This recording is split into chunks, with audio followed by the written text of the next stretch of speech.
How's it going, guys? This is Jamie Lewis from DomainOrElite.com, and today we're going to talk about how to price your domain name.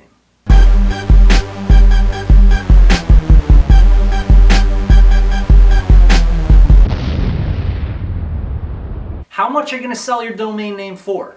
Well, as we see, we just saw cars.com sell for what? $800 and something million. Well, look, I'm not saying that you're going to be able to sell a domain for $800 million tomorrow. But let's work on getting you sales for like maybe $100, $200, $500,000, okay? Let's try to get doing some of those. Because you know what? You don't need a heck of a lot of money to start doing sales like that. Every domain that you could sell for that amount of money, you could probably get for about $10. I'll repeat. You could buy a domain for $10. You get it on GoDaddy.com. And then you can flip it either on Flippa, on GoDaddy Premiums, or by doing outbound calls. So let's talk about how to price this domain. For instance, cars.com is without a doubt awesome. You're not going to be able to find a domain name like that. It's really almost impossible to find a domain like that for $10. It really is. There might be some rare instance, extremely rare, where the domain expired and the owner was drunk or on heroin or something, and then a couple other things would happen, like for instance someone didn't patch it when it expired or something like that. Really, it's never going to happen. But you can find stuff like searchpod.com. You can find stuff like that, and that might be worth, let's say, $1,000. Searchpod.com, I just came up with that right now, is pretty cool for a couple reasons. The first reason is the word search is hard to find in a domain. It really is, because search is the one thing that is so prevalent on the internet. It's like the first thing that anyone thinks about when they go on the internet. That's the one word that comes into people's minds, and that's why Google is the #1 website. It's a search website. It's a search engine. So the word search is going to be something that is worth a lot. Now, you're not going to be able to find search.com, but you could probably find searchsomething.com. Are you going to be able to find searchengine.com? Probably not. Are you going to be able to find searchwebsite.com? Probably not. So that secondary word is probably going to be something that, people haven't thought of yet. Now, searchpod.com, for me, no, I wouldn't buy that. All right, I wouldn't buy it for $1,000. I might buy it for $10 or something like that. So me telling you that gives you an idea that you're kind of in risky territory there. But it is pretty good for maybe a $50, $100, $200, $300, $500 type of sale. And this is why. There might be someone out there that has come out with an app that turns your phone into a search engine or something. I don't know, right? That would be a search pod, right? Like iPod. Now you were thinking the whole time you're watching this, you're like, that example, Jamie, that's not pretty good. But that domain might be valuable to somebody. It really might. If that person is coming out with an app like that. Do you see what makes a domain valuable now? A domain isn't just valuable right off the bat. It's valuable because someone is willing to pay that amount of money for it. It's not like a house, in real estate, like for instance, my neighbor sold his house for $1.2 million, and this other neighbor sold his house for $1.6 million, so I could sell my house for $1.4 million. But that's not how it is with domains. Domains don't really have that type of value. It could be all over the place. A domain could be worth $500,000 and it could be worth $500.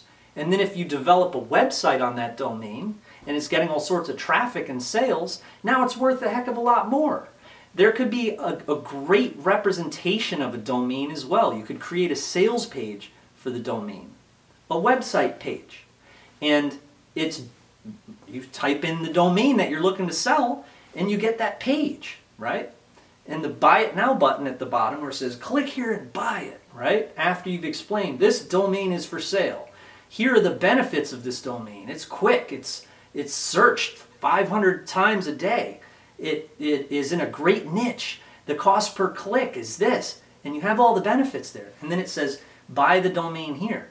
Because your listing explained what the domain is, now people might find it valuable, and they might say, aha, that's a great domain for my friend. I'm going to let him know. He has that type of website he wants to build.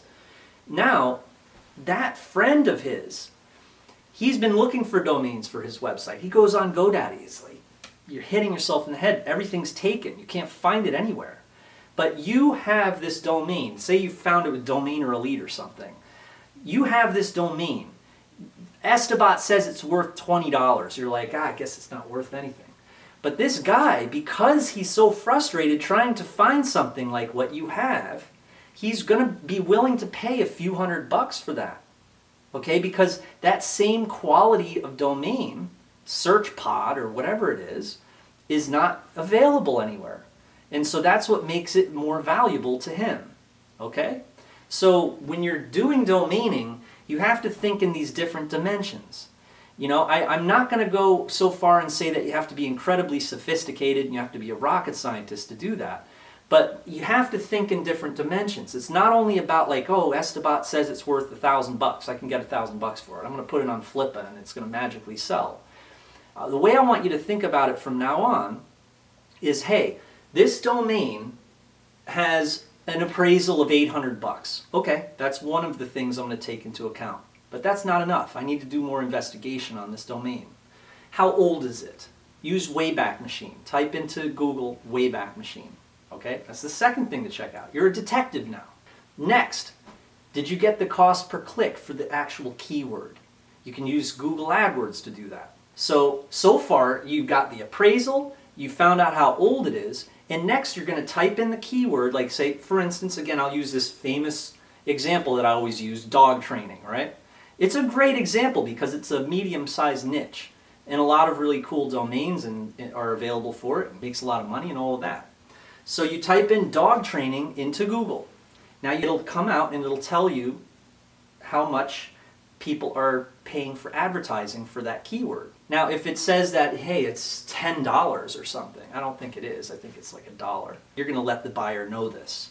You're also going to tell the buyer, hey, this keyword gets how many searches? It gets 20,000 searches a month.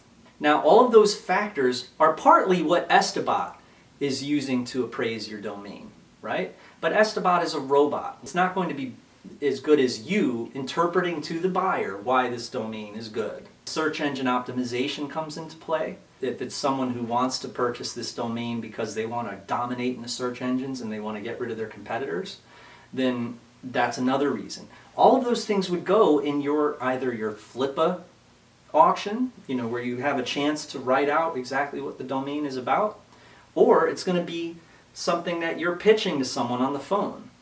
It could be something that you just quickly type out underneath the listing on a YouTube comment or something. These are aspects of what makes a domain valuable. For instance, shoppingmalls.com was sold by a student of mine for $50,000. That's shoppingmalls.com. I sold gettingpregnant.org for $5,000. Now right there, do you see the difference? Shopping Malls was 10 times as much money as gettingpregnant.org. Now they were both bought in a certain way and by professionals in those industries. From what I heard, Shopping Malls was bought by someone who owned a shopping mall complex. Gettingpregnant.org was bought by an in vitro company. These are sales that are being bought out by professionals in that industry. It's very valuable to them. It wasn't like I put gettingpregnant.org on Flippa and sold it for $5,000. It was someone who contacted me because I'd done a tutorial, one of these videos, and during that tutorial I created a blog. And I SEO'd that blog and it was coming up for the keyword getting pregnant. And so that in vitro company came to Google and they did a search for getting pregnant to see who their competition was. And they saw this blog sitting there with just one article and wasn't doing anything. And they said, we really like that domain because we're going to develop on that domain. It's doing well in the search engines. And he emailed me, he says, how much you want for the domain? I said, I have no idea. And he says, how about $5,000? What's that tell you? He probably would have paid more for it. I don't know anyone who buys high. They buy low. But I said, yeah, sure. I didn't expect this. And I also didn't want to blow the sale. So I said, yeah, sure. And then he sent me $5,000. All right, but that was for gettingpregnant.org. I have other ones also, bladeentertainment.com. Sold it for $300. Bladeentertainment.com. This was something that I bought back in the day when I was thinking, I'm going to name my record label Blade Entertainment. I also wanted to name it N1Records.com. I wanted to name it Chironators.com. This is back when I didn't know anything about anything. But one of them was BladeEntertainment.com. Now I developed some type of header or something. It was half a website.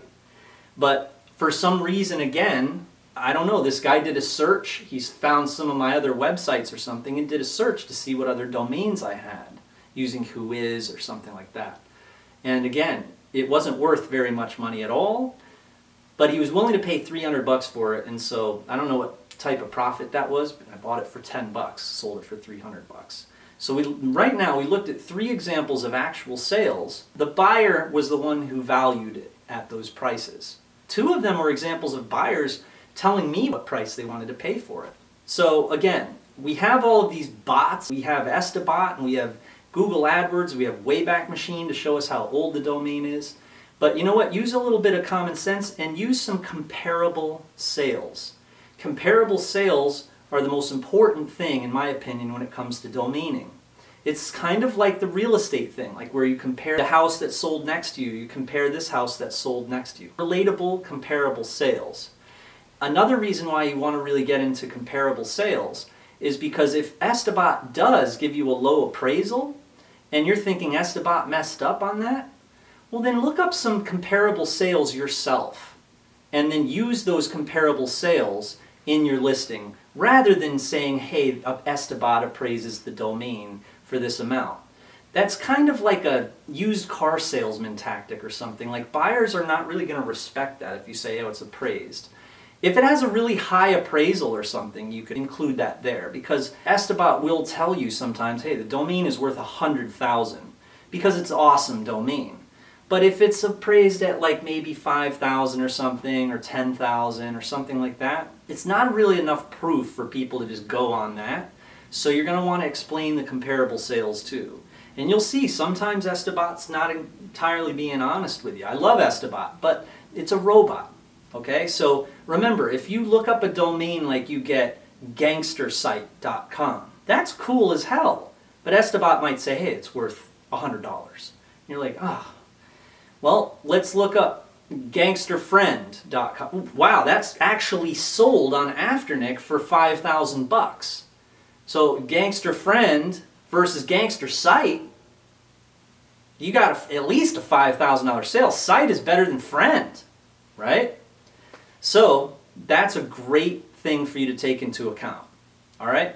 But remember, you got to be a little bit of an investigator, a little bit of a detective, and do your own research. And use your noggin and use those comparable sales. All right? Thanks for watching this video. It's Jamie Lewis from DomainerElite.com, and I'm going to be coming up with some more videos for you very shortly. All right? Thank you very much.